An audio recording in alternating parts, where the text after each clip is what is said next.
Hi, welcome to Short Film Showcase, where we feature the very best short films and interviews with filmmakers from the New England region.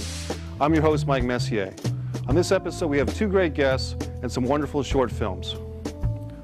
Up first is the acting reel of our first guest, Wendy Hartman, and also two pieces from Wendy, the Heart of Faith teaser, and also a music video called Dear Bully. Let's check it out, right here on Short Film Showcase.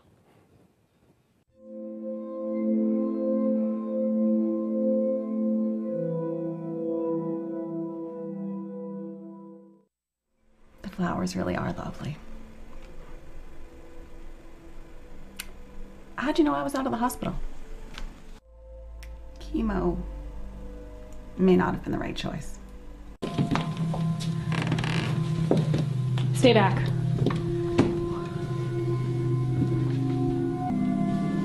Freeze! No! Drop it! No! Dolores, it's over. He's going behind the old factory. I'm gonna follow him. You cut him off at the end. Careful, there might be a hostage on board. You know what? Don't worry. I'll call for help. No, wait. You know what? If you don't want me to call for help, I won't, but this is your son. Whatever's going on, is it worth risking his life? Henry, I told you I would help you, but I thought you knew me well enough to be able to tell me what's going on, you know? That you trusted me. I do. Well, then I need to know exactly what's going on. Forget it. I don't know what I was thinking. I'm just going to go and inform my department. No, Henry, I'm not going to cover up a murder for you, especially when you two aren't telling me everything there is to... We found her, Rebecca. You found her? So, Henry never told you about me? We dated for about 4 years, and then we broke up. And I think that was right around the same time he met you. But you know, no hard feelings. I'm happy Henry found someone like you. I know it's you, Carrick. What I want to know is why you're here. And don't pretend that you're here for a visit. I'm a wino, not an idiot.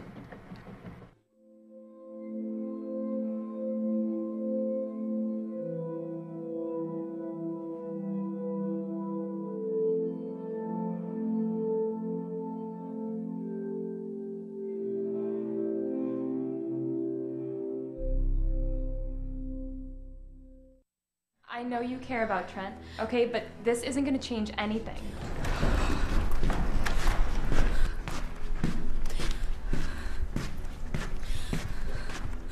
She said that I'm broken and that she can't be the one to fix me.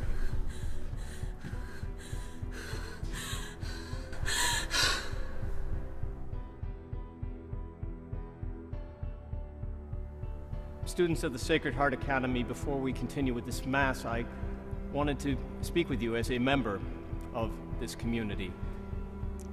We are a community and a family. Right now, a member of this family is fighting for his life.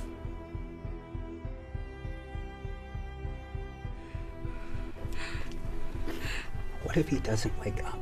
Don't say that. Something happened last night, and they said it was an accident. This wasn't an accident. A student almost died here last night. The school's on lockdown.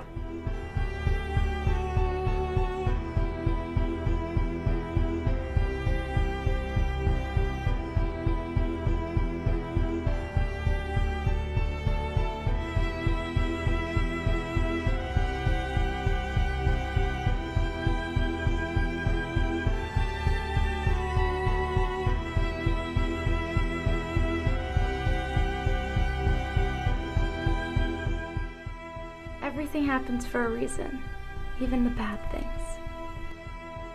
And so today, we offer this Mass for Trent Williams. I never asked you, what's your name?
tormenting other people, treating them unfair and not seeing them as an equal. We all make mistakes and all because you wanna fit in. Couldn't mind your own and now this girl ain't even living. Tried to kill herself cause there was no one there to talk to. Ignoring all her cries, now everybody feeling awful. Went to different schools and couldn't seem to shake her past. Drinking bleach, she cutting wrists and all these people did was laugh and tear her up on social networks and call her names. Doing drugs and alcohol just to ease the pain of feeling empty, anxious and depressed. Doesn't go outside, instead she stays at home to plan her death. And now the world turns silent when you hear her crying. I can't stress enough, we need to stop the bully violence. If I said I didn't care, you know that I'd be lying, because this beat pounds exactly like the heart inside me.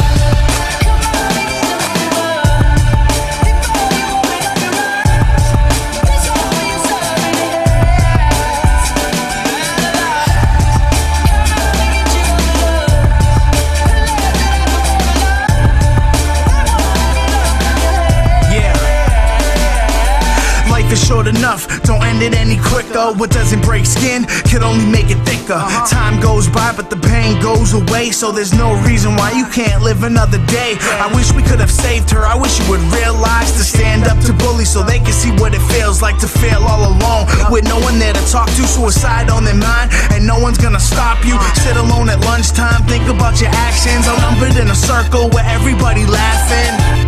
Now how's it feel to play the victim? Used to be the bully, took the roles and then switched them. You try to fit in, but don't deserve it. A family lost a member all because she felt worthless. And there's a million other cases, pain in their heart but put smiles on their faces. Giving up is way harder than trying, and now the world can all hear you crying. I know that living is way harder than dying, but trust me, it's worth it. We need to at least try to stop all the nonsense, put it behind us, all get along and let it remind us to the ones that we lost over bullying violence. Put your hearts to the sky for a moment of silence. Yeah, Spence Mills, Boston's president.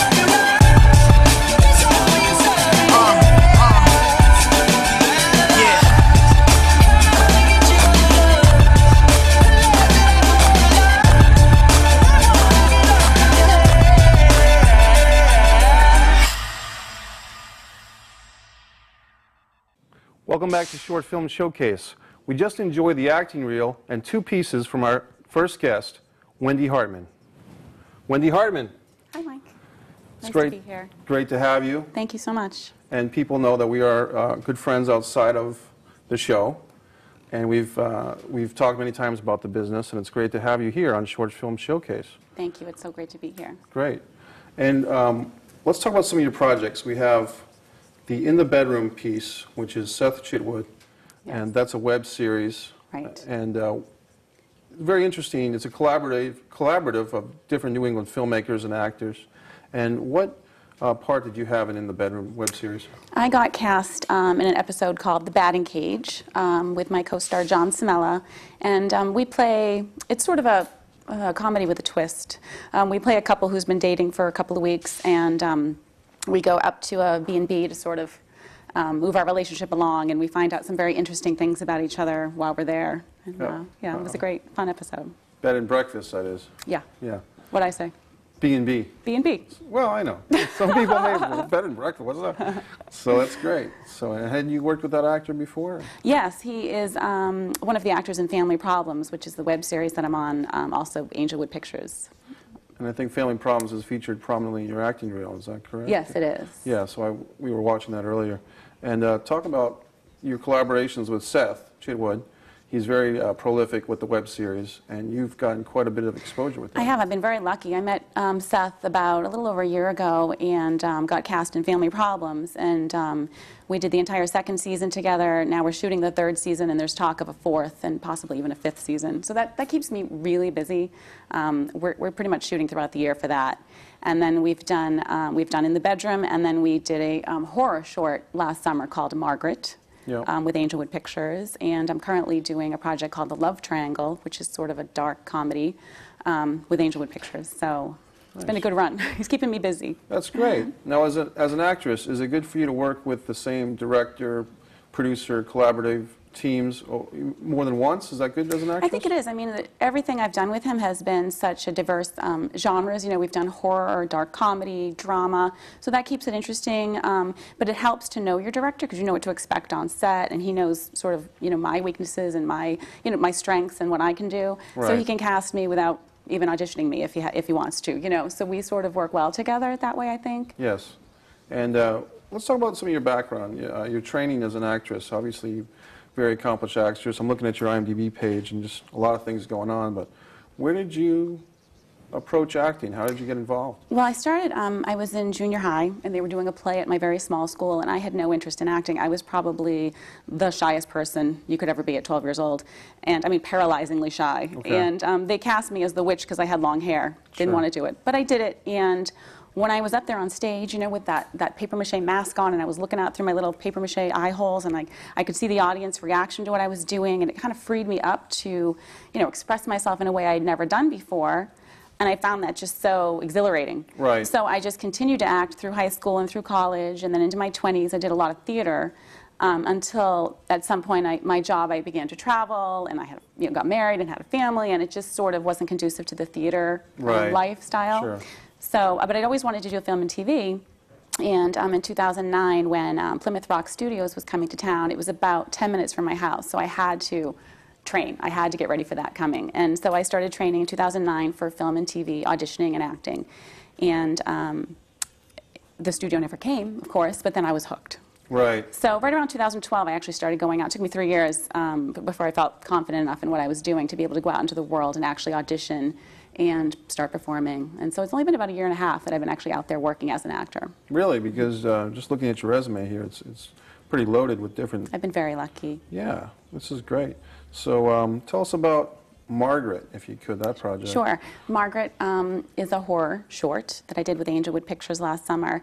And it was fascinating to do because it was, the character actually has no lines. Okay. It was back in the 1950s, and she discovers her husband cheating on her. Okay. And she kills him and his lover, and then she turns the gun on herself. Wow. And then she spends the rest of the movie as a ghost with supernatural powers who torments all men who cheat on their wives, pretty much. So, you know, interesting to approach that role, you know, without any lines, and you're now a ghost with supernatural powers. But, you know, I found a great book called Till Death Do Us Part, and it's a psychological profile of women who kill their husbands who cheat on them, because not every, you know, a lot of women get cheated on. We don't all kill our husbands.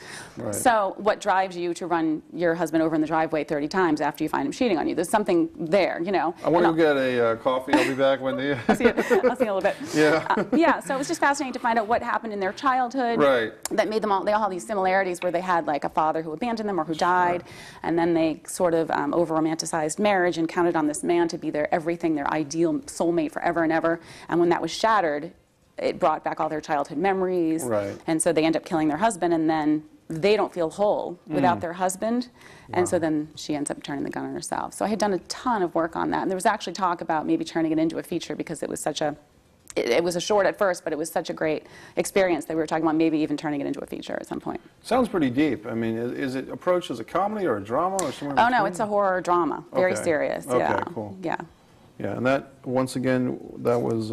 Margaret, yeah. What company was that? Angelwood Pictures. So that sounds like that's a new one to me. I haven't heard of that one. Yeah, no, I don't think, I think it's maybe expected to come out in the summer. I think they're still working on that, so. What I appreciate is the research you did for that character. Well, I think that, and Seth Chitwood, who directed that, said that that's what inspired the feature. When he saw my character when I showed up to set and how, you know, we talked about it extensively, the character, and he just thought that it would be sort of a waste not to go further with that and sort of explore what kind of person would do that. Now, that's very good as an actress. You've taken the ball in your own hand, so to speak. You've done the research. You've developed this character so much that the writer-director is like inspired, you know, in this case himself, to move the project along. That's great. Are there any actors or actresses that you find yourself intrigued by, that kind of role models for your own career, Wendy? I mean, my favorite growing up was always Katharine Hepburn, you know, the classic. I mean, Meryl Streep, Sally Field I love. I find that, you know, I love to watch them, and I have a hard time actually paying attention to movies because I just am so engrossed in what they're doing and their acting. Not that I want to copy them, but I just want to, I want to just learn so much as I can, you know, from the great actresses of our time and of the past. Any particular favorites, or just the ones you listed? Or? Yeah, I would have to say, I mean, Meryl Streep stands out. There's so many. What about directors? Is there any directors out there besides me and Brian Casey? Of course. Right? Having said that, yes. Sure. That I'd like to work with? Yeah. You know, I always say that, of course, there are great directors, especially in the New England market. There's, you know, some that are affiliated with great production companies and have, you know, budgets to work with and have won awards. And then there's the student at Emerson College that I've yet to meet. And right. I hate to limit myself. One of the best experiences I've ever had doing a short was an Emerson project. They were so professional, and they had such passion about what they were doing, and it was one of my greatest experiences on set to date. And it was, I hate to limit myself by, you know, naming a director. Any director Sure. out there who has a great script, who has passion for his project, who thinks I'm right for a role, I want to meet and I want to work with. That's a great attitude to have. What do you aspire to do with your career? I mean, is it certain goals, or do you just want to capture? I want to keep doing what I'm doing. Okay. I'm getting diverse roles. I do acting every day. I do something toward acting every single day, and I want to be able to keep doing that. And if, you know, if I can do that, I think I'd be very fortunate. Well, tell us about that process. You wake up in the morning, you have things to do, and at some point you settle in with your acting goals for the day. I'm just kind of guessing, but fill me in here. How do you? Is it a book that you're reading currently? Well, I mean, it's a lot of things. If, you know, when you have a job that you're not interested in, the time goes by so slow. When I sit down to do my acting, 4 hours can go by like that. But every single day you need to focus on whether you're networking on social media, whether you're reading books and training. If you're shooting that week, the script that you're working on and the analyzing of that and the research you're doing. If you're not filming, there's so much more to do, all the submissions and auditions that you have to prepare for. Or you could prepare a new monologue, you can work on something every day. Right. So that when that moment comes along and you do have to do a monologue on a short notice, or, you know, you'll be better prepared. Reading books is, you know, if you have downtime in acting, you can read books, just read more. Well, let's get specific. What books are you reading or have read for acting? My favorite one is probably The Intent to Live. Larry Moss. Larry Moss. And I'm reading The Secrets of Screen Acting, and another one, I love the name, How Not to Act. Okay. You know that one? No, I don't. Yeah, Tell me about it. Well, it's How Not to, I just started it, and it's, you know, how not to act, how to be, how to live truthfully in the moment, how to be organic and stop acting. The vase is a vase. It Right. doesn't act like a vase. Exactly. Just be. Right. Right. So I just started that one, and it's a whole different kind of approach. It's more like when you say your line, instead of, you know, thinking of all of those inner images that we all have that you can call upon during your scene that you've prepared and researched, just reading the line and say it as it comes to you in that moment, for the way it's hitting you in that moment. Okay. And doing that over and over again until you find the most organic way to say it without having read the entire script. And I just find that it's just fascinating. I'm not used to that yet, so I'm kind of practicing with that and just seeing what that feels like. It's just different than anything I've ever done before. So nice. Now, when you do get cast and role, a lot of people out there might be wondering, hey, look, one of the most popular questions for actresses and actors is, how do you memorize all these crazy lines? You know, do you have a system? Do you read them audibly? Do you write them down? There's different ways to memorize. I do them audibly. I don't write them down, although I probably should because I'm a visual person. Mm-hmm. And as I get older, it's definitely getting harder to memorize all those lines. But I do it audibly, and then when I'm driving, when I'm walking my dog, I probably look like a lunatic in my car when people are driving by, and when I'm on the Stairmaster, I go to the gym, and I'm in the back row of the cardio room, and I put my script in front of me, and I yell and talk and and everyone has most people have their little headsets on. Sure. But once in a while you meet someone who doesn't have it on and turns around and, you know, hears me threatening their life. Or, right. Yeah. She thinks she's a ghost with a dead husband. Yeah. Right. So there's like an hour a day at the gym that I just can do that while I'm doing cardio. And believe it or not, you know you like what you're doing when you're on a Stairmaster and it goes by fast. Wow. Because you're doing lines. And Stairmaster is a tough it is. cardio act. And usually you can't wait to get off, but I need time to learn my lines, so while I'm on there learning my lines, it goes by so fast. Sounds like your days are pretty packed. They like are. You said you have kids, is that correct? I have one, yeah. Okay, Yep, cool. she's in 2nd grade, yeah. Right, so you're kind of taking care of her, and you're doing your acting, and it's just a full day. It's lucky because right when this all started, she was just about going into school full-time. Yep. So the timing just worked out great for me that I was able to go and do auditions and kind of work the filming schedule on the weekends around my husband's schedule, and it just worked out, and they're extremely supportive in my house. Does she have the acting gene? Can you tell? Well, I didn't think she did, and like me, she seemed extremely shy, but she wants to be like Mommy, so she went on her first audition last year. Great. Tried out for Ariel, the Little Mermaid. I thought she'd get a mermaid sister. She got Ariel. So she, right now she's actually doing The Wicked Witch of the West and The Wizard of Oz, which opens this weekend. So. And you had played a witch in your first school play, is that correct? That's right. Oh my gosh, I didn't think of that. Yeah, that's why I got paid the big bucks too. I'm so proud of her. But yeah, it's just to see someone who's shy and watch her come out, you know, and be the Wicked Witch of the West. I couldn't be more proud. That's terrific. That's terrific. And these are school plays that she's in, correct? No, this is a production company in Plymouth, Massachusetts called Star Creations. Yeah. That's great. Yeah. That's great. So, there are just so many things here on your resume. Tell us about Detective Rebecca Ellison on Family Problems. We saw little clips, I think, but when you're playing a detective, now is it correct that you guys had some actual training? Yeah. Before my first day of shooting, I think I did maybe 3 full police training days with Charlie and Mel Alejandro, they're former state troopers. And they taught us how to gun handling and clearing a room and how to do a crime scene investigation, different techniques for interrogating witnesses. We actually did like boot camp out in the snow where we lined up and had to drop and do, 10 push-ups if you fell out of line, or, it was a great experience. So that you could really learn how to think like a detective. Right. And walk like a detective, which is different than how I normally would walk. And just holding a gun, you want it to be second nature. I've had to draw my weapon a couple of times in season 2 of Family Problems, and you want that to look like you know what you're doing. You're not nervous about how you're going to hold it. So the training was just, it's great that Angelwood Pictures does that they provide the training for us so that we can feel more comfortable on set. What was it like to hold a deadly weapon, really? Well, it's a BB gun in real life, but sure, you poke your eye out. But you treat it as if, and so when we were training, you can't laser anyone. You can't hold this up and point it at anyone, no matter what kind of gun it is. You're trained to hold them always down because that is what you do in real life. And then once you do that enough during the training, you will do it right when you're shooting, and it'll just make the show that much more believable. Right. And no one watching it will be like, oh, the show isn't quality because they don't know what they're doing. Yeah, right. Yeah. You want that strong grip. Yeah. Wow. Yeah. That's fascinating. Was it intimidating at all, or I would have been intimidated myself? I mean, I was the first day I went, and I showed up, and there was a boot camp in the snow, and we were getting yelled at if we fell out of line. But he was just trying to show us and treat us, the way it is when you're in training, when we're in police training. Right.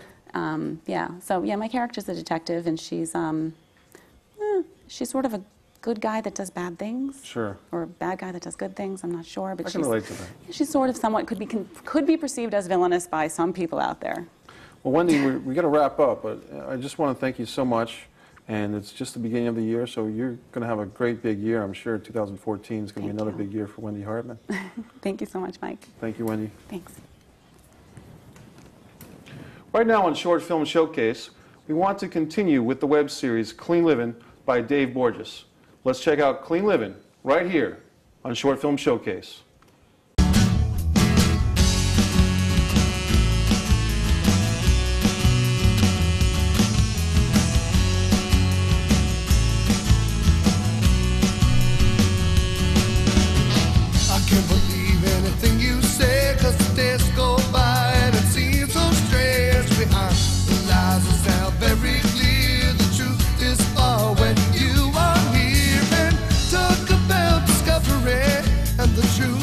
And all it meant to me, I will show you the way. I believe in you. She comes up to me in her trashy red lace bra. Take care. She said last week. Why is she I said I'll take care of it.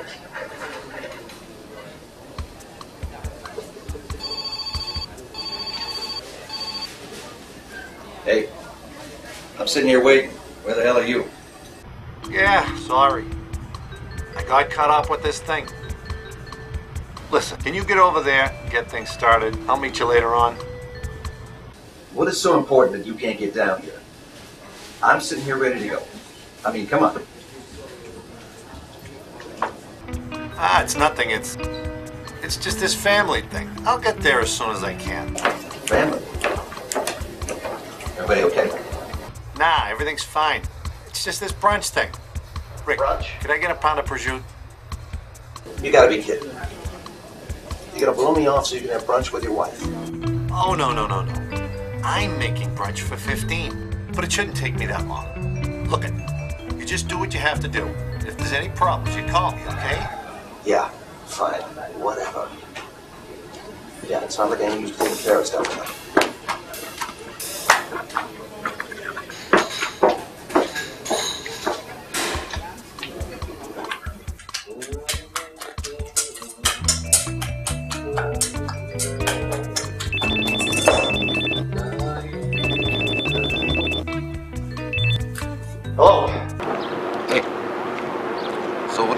about the girl.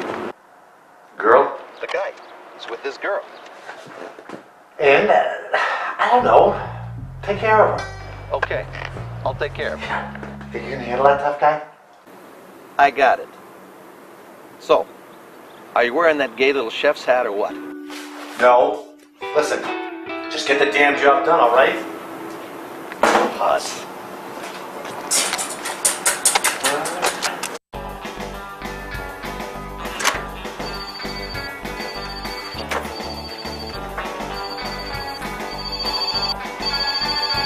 Yo. Hey, how's it going? Yeah, fine. Good. Good.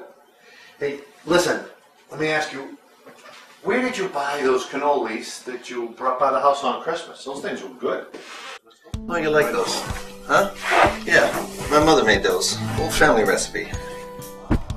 Oh. So, you don't know where I can get any like those, do you? Like that? You can't get those anywhere. I have to bring my mom makes them. Yo, leave this guy? So that's a no, then? Nothing close or anything? No. So, hey, I took care of that girl. Very good. So, how did you get rid of her? I didn't. I took care of her. No, you didn't. Well, you told me to take care of her. Oh, I didn't mean take care of her. I meant take care of her. You know, I'm not hearing the difference here. Maybe you start being a little clearer with your instructions. Maybe work on that vocabulary or something. And another thing, if you have a problem with the way that I do business, maybe next time you should grow a pair. Tell your wife to scramble her own goddamn eggs. Now, finish the hell up and get down here. Fine. Sorry about that. I'll be there in a This guy's second. been jerking me around all morning. Finishing up coffee.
Hello.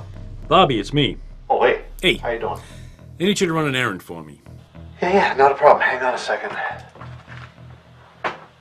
Go ahead. Yeah, Tony was in the other day. Started up a tab with us.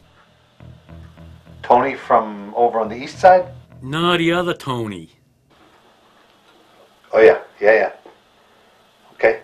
And we sent him out a bill, and it came back to us returned to sender. I need you to go out and verify his mailing address for us. Right. Yep. Absolutely. I will look right into that. Okay. Yeah, bye.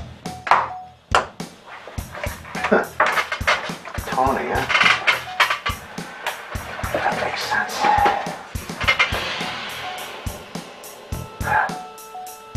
Tony. Let's see about that.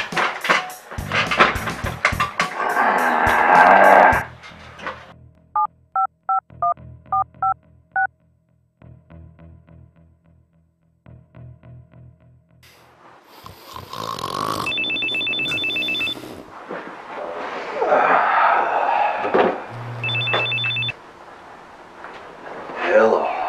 Vinny. Yeah.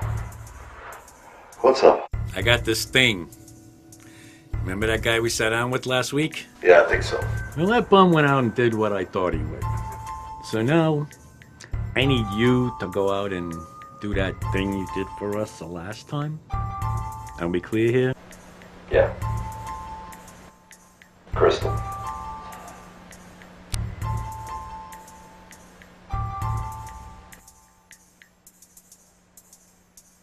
Ma! What? Where's my pants? Upstairs. Why? I'm going out. Ma! No, Where's my pants? it's gonna rain. Ma, it's not gonna rain. I told you the theater when she told me it's gonna rain. No go out. Ma, I'll take an umbrella. Why not? Okay, but Ma. make sure you take your jacket. I'll take my jacket. And zip it up all the way. And put on your rubber panties. It's gonna be cold outside.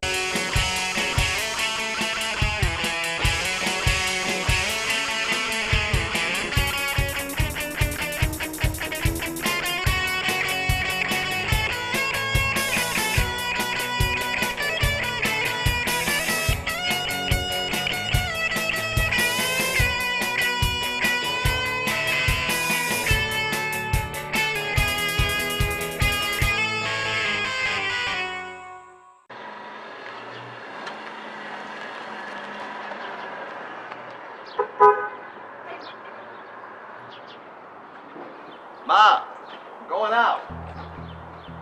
Going out! Come on, Ben. Your mother make you a lunch bag? It's for my sister.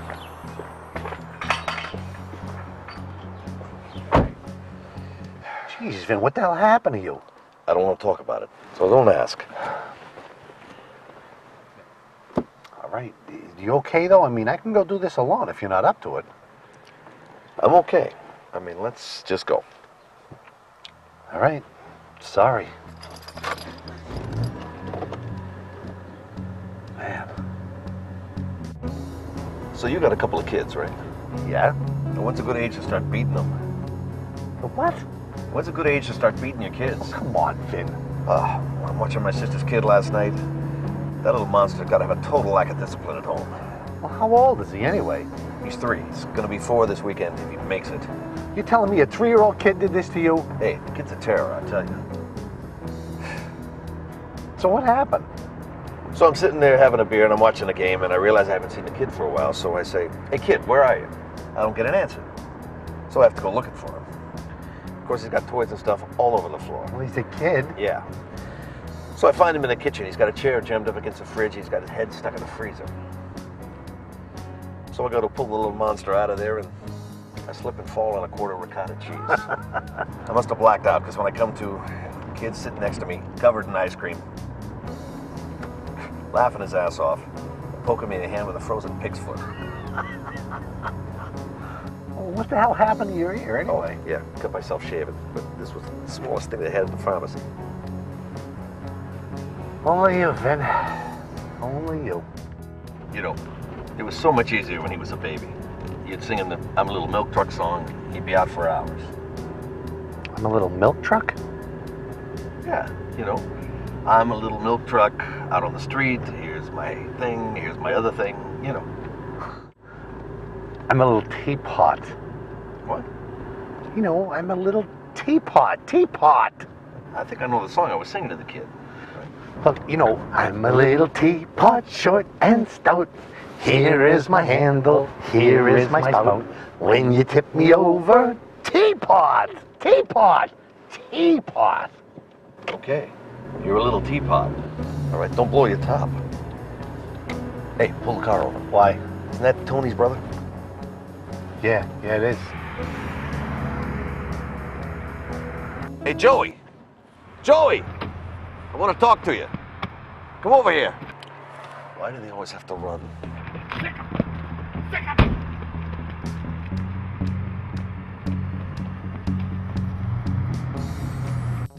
Coming up in Cleveland Living. What a wonderful world.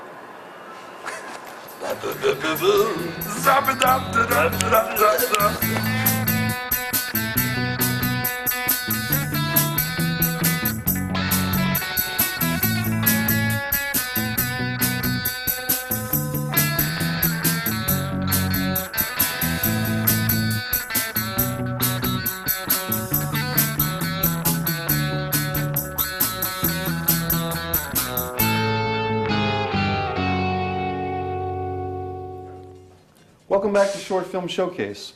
At this time, I'm very happy to introduce our next guest, Chaunty Spillane. Hi, how are you? Good, Chaunty. And with you is Ella Quesada. Hi. Hi, Ella. And Ella, thank you for filling in for me last episode. It was a pleasure. It was so much fun. Great, great. And anytime. We brought you on as a co-host for this interview because you have some experience in modeling, as does our guest, Chaunty. That's right. I work with Model Club in Boston. So I've been doing a lot of modeling job in the last 2 years. Okay, great. And Chaunty, as a model and an actress, how do those two professions or those two, fields of interest, what are the similarities, what are the differences between modeling and acting? Well, the similarities would probably be easiest to start off with, which is you go to auditions, you go to casting calls, you do submissions. For modeling, it's more of you do submissions for magazines, unless if you're an actor that does a lot of networking, self-promotion, then you may go more towards that and try to get an article written about you in, say, Southern Ink magazine, like Junior Hepburn did for Killing Con and Blue Suede. So those are some similarities. Also, that you do need photos to survive on. So like photographers are you're the main thing. You have to be in love with the camera. That's another thing. There's so many different things. And then differences, like I don't really see too many differences in between it. More just like as an actor, like you have to work a little bit more to make like an image that is more emotional. Okay.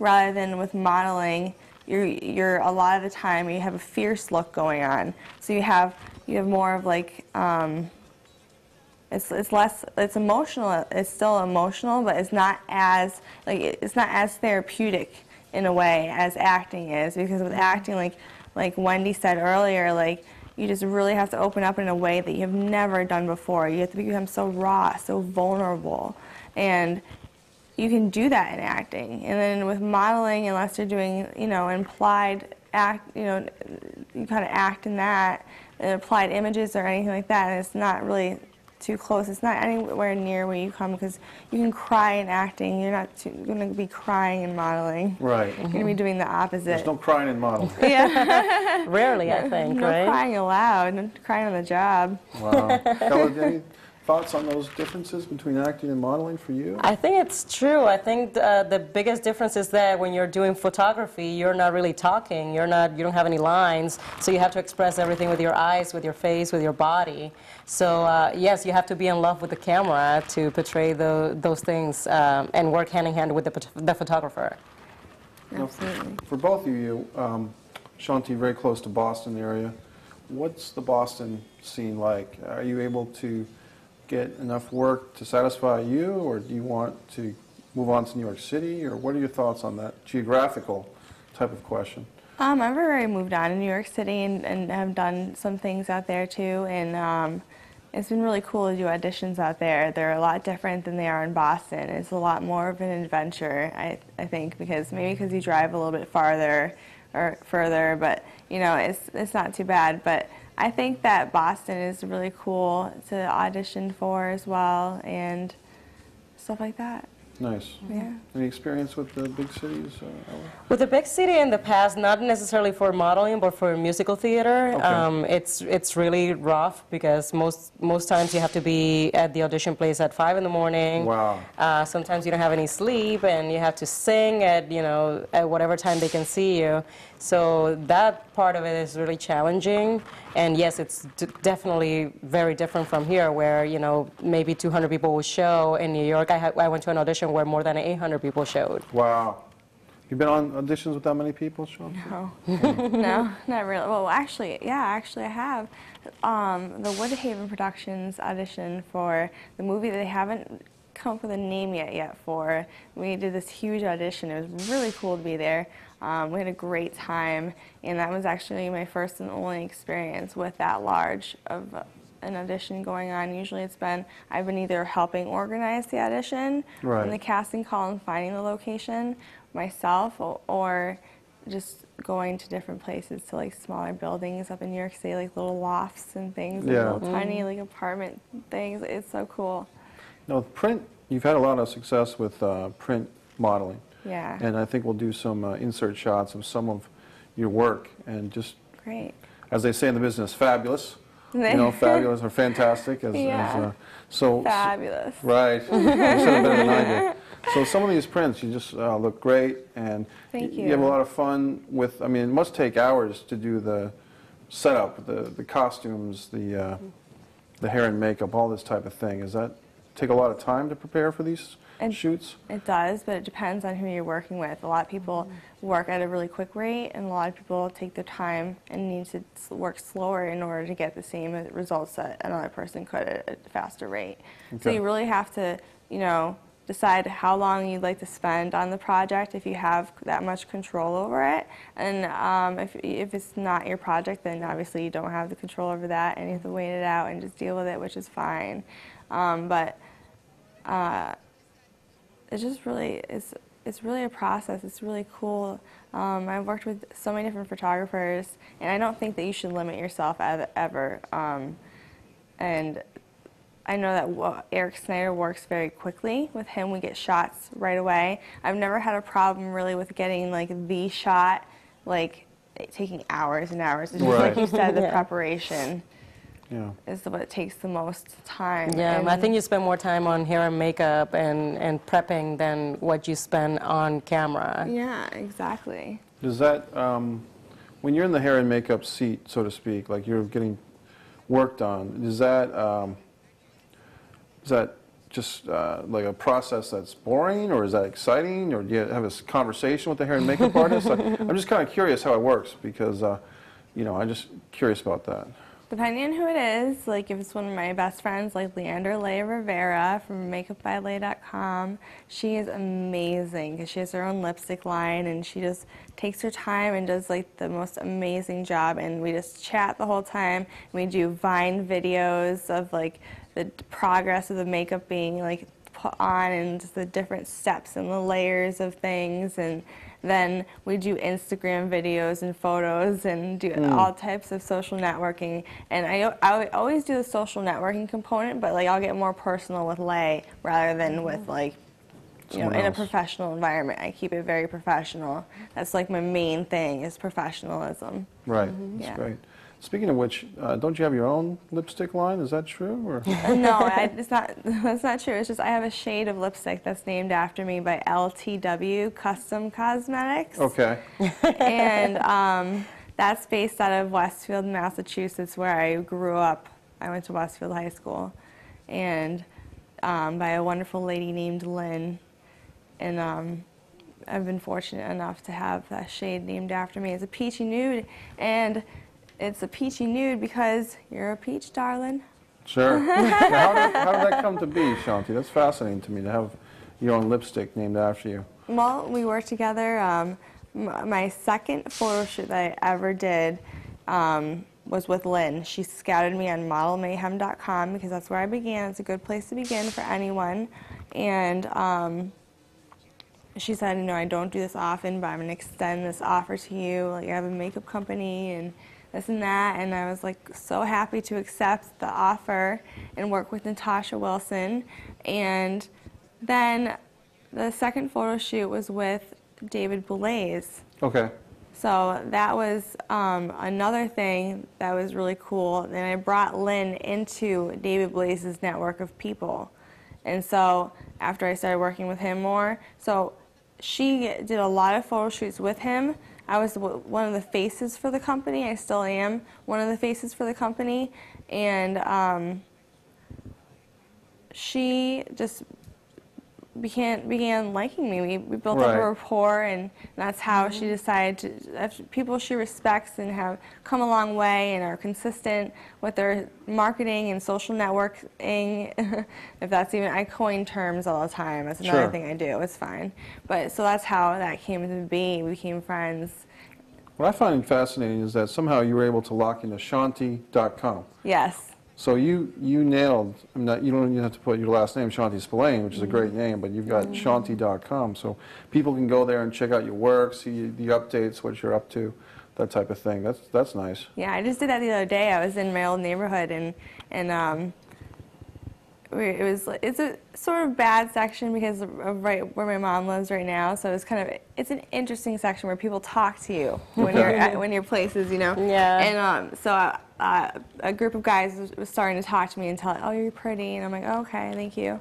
Happens to me all the time. But you know, when you're out, you have to be on guard, so you can't be like, oh, thank you so much. Yeah, you know, I really appreciate it. You do appreciate it, but so. They were like asking about me. I was like, hey, just go to Chaunty.com. I'm like, you can find it on there. It's on my pants, actually, if you can see my pants. Chaunty.com? Chaunty.com. Wow. So, and these are for sale online or on my website. So if anyone's interested, it's shop.chaunty.com. I don't think you have my size. Oh. I already looked. I'm just kidding. Tell us about Killing Khan. You did a movie a while back called Killing Khan. What was that all about? In August of last year. That was about a CIA agent, which was myself, and my two sisters were killed off by this man named Khan, who we had a vendetta against. We were trying to take him down, and so we unfortunately had gone one at a time and found out slowly that the other ones were trying to save each other, and it was just so I go there. And I'm coming off the plane, and I do my thing, and I go up to the people, and I try to figure out where my sister is to get my revenge against Khan. Because for me, getting the computer chip that he has is not enough. Right. Because he has intelligence information about the United States. And it's really important that I get it, and there's great actors in it, such as Billy Vigent. Jose Gonzalez. Jose Gonzalez. Christina Moody. Sure. Yeah. Julie Dawson. Yep. So many others. They're just amazing people. The greatest crew too. It was just I had the greatest time. I felt like a movie star because I was like kind of like the lead character, and like that was really cool. I don't want to like rub it in anyone's face or anything, but like that was just like the most amazing time. Good. It was so cool. Yeah. And then speaking of Jose Gonzalez, you did a piece with him called August. Yes. Directed by Nick Kucheri. You want to tell us about August a little bit? Yes.